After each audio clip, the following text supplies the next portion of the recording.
to provide safe spaces for trans people.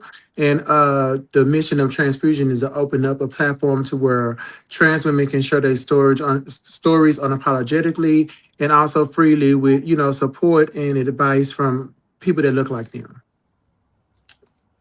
So that's a little bit about me. And we are already a little late. So I want to jump into, I'm going to do a series of questions and it'll open up the conversation. And don't feel like you spend too much time on everything. Just speak from your heart and just answer the question, you know.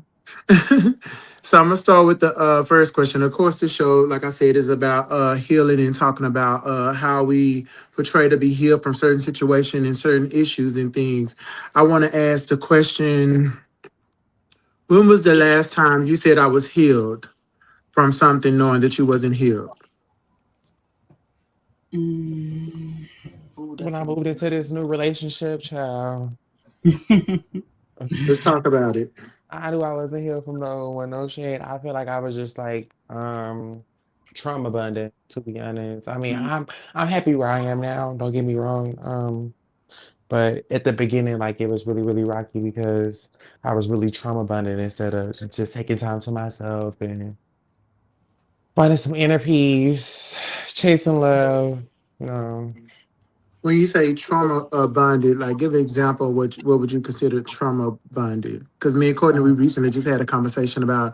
Was it me and you, Courtney, or was it someone else I had a conversation with about being? Oh, it was my son that I had a conversation about trauma bonding that we don't really talk about within the community.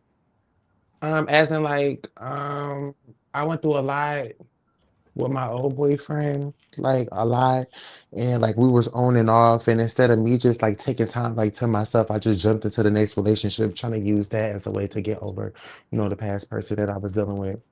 Hmm. Anybody else want to respond to it?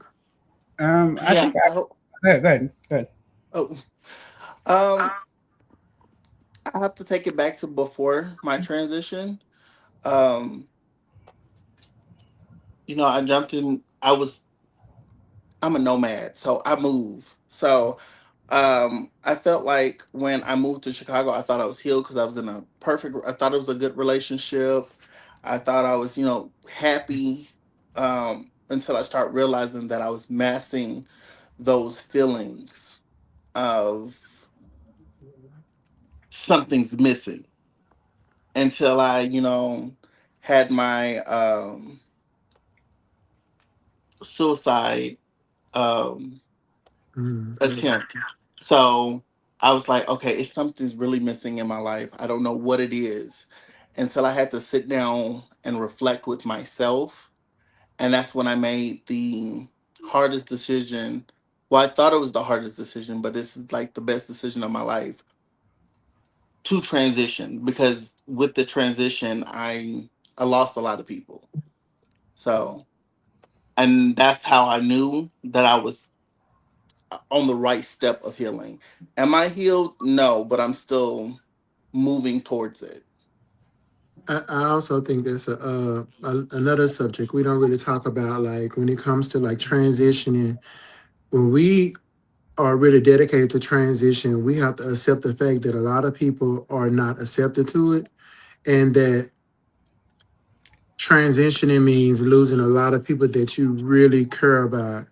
And yeah, and we kind of just go with the flow and act like everything is cool and it's fine and stuff. But inside, I feel like we hide that it really hurts us to lose those individuals, especially when you really, really love somebody. And that's a lot to deal with. You got anything on that, Courtney Um, or you know, Amber? Go ahead, Courtney. Oh, I know I speak a lot about prison because I'm a felon. Okay, I'm a felon. So all the trauma that I had to experience in prison, it's just like I feel like I'm still kind of healing over because I'm still not feel like I'm in a safe space at sometimes, like going to new jobs and just trying to experience something new. Period. It's just like sometimes it becomes overwhelming. I expressed that a lot to my sister Polka because we spend a lot of time together, and and so I'm Mm. just like I'm really trying to get out of that like institution mentality of just being in a repetitious or a repetitious state. Everything is scheduled. Everything is just like it has to be this kind of way because that's how it was for so long for me.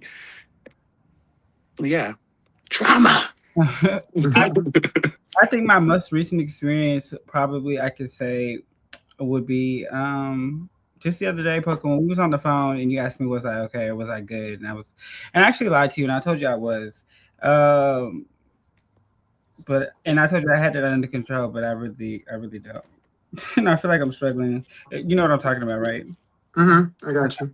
And so like I feel like I'm struggling with that, and I don't know, it's just kind of hard to um even really talk about it, but I am kind of struggling with that right now. So